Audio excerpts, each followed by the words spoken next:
One, I'm going to walk you through the toll-free verification form. This is hopefully going to be a quick video, and I'm just going to explain the easiest way to fill it out and to get approved. Okay. Um, Basically, you want to put your business name here.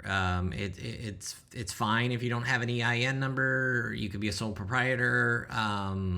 Whatever the name of your business goes here. And then your business address, which could be your home address if you work from home. But this should match. What's either on your website or it needs to match what you file with the IRS, right, on your documents. They need to see your website. So this needs to be a business website. If you don't have a website, it can be a business Facebook page or business LinkedIn. And no, it can't be like a Google form or anything like that. And if you don't have those things, you'll need to get one before you can proceed.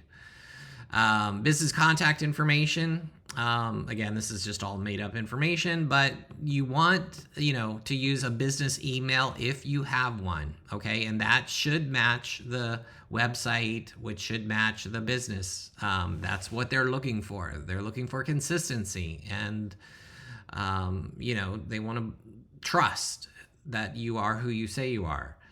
You're going to say, yes, I want to do texting. They want to see what is your maximum monthly volume. So 1,000, 10,000. They just want a rough range. Okay, so the type of campaign. So customer care is typically what most of my customers choose. If you're a nonprofit, of course, you choose charity. If you want to do marketing, you can always select marketing.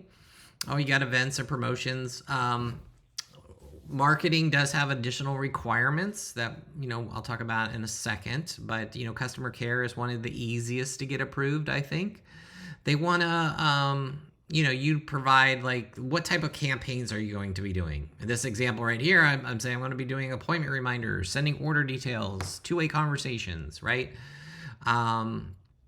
They want to see a sample message. So you can make up a sample message. This is just a sample appointment reminder. Make sure you put stop to opt out to be compliant on the end of the message. Okay. Then they want to see what type of opt-in do you have. So every business needs to provide an opt-in process. Doesn't matter if you haven't used one in the past. You need to obviously start using one and provide one that is compliant and that can get approved. Okay, so your options are verbal. Verbal is easy, right? If you talk to your customers and you ask them for consent, you'll get approved pretty quickly. If you have a web form, that is another form. Paper form, via text. Those are the most standard. Okay, right here they want especially if you're doing marketing or using a web form, they want to see a URL to your privacy policy and your terms of service pages on your website if you have those. If you're doing marketing, you definitely need those to provide those, and they have to be on your website. They can't be on another third-party website.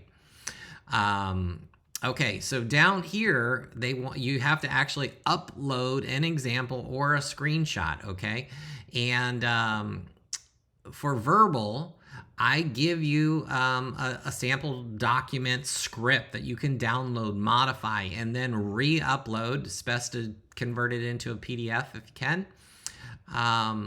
A web form, I give you the actual verbiage that you can install on your website and just modify the things that are in the brackets. Your privacy policy will be a link to that page. And paper form, again, I give you a sample that you could download. If you do contracts with your people, they don't want to see your 50-page contract or terms of service. They don't want to see that. They want to see a simple form that like what I provide to you, that you can modify, that clearly states they are giving you permission. Via text, I give you a sample, thing that you can download there. or modify. And basically you're going to upload it, you're going to check the box that you agree, and then you're going to submit it for review. And when you do that, you're going to get a text message from TextP2P asking you to do an ID verification, because it's by law, again, that we have to verify that you are who you say you are, and we will send you a text message with a link to do an ID verification, where you have to provide a government ID along with taking a picture of yourself. Once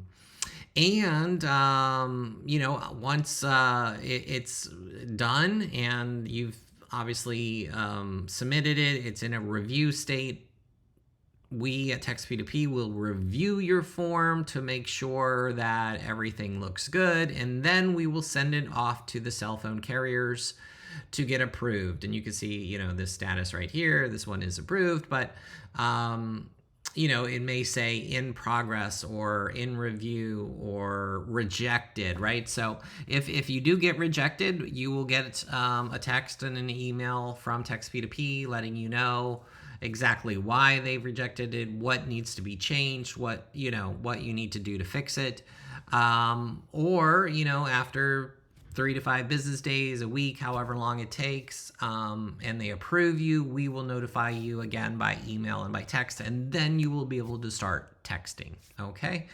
And it's as simple as that. So if you have any questions in the meantime, like I always say, reach out to us here at TextP2P. We're happy to give you set up a Zoom call and give you training and give you a demo while you're waiting to be approved. So look forward to working with you. Thank you.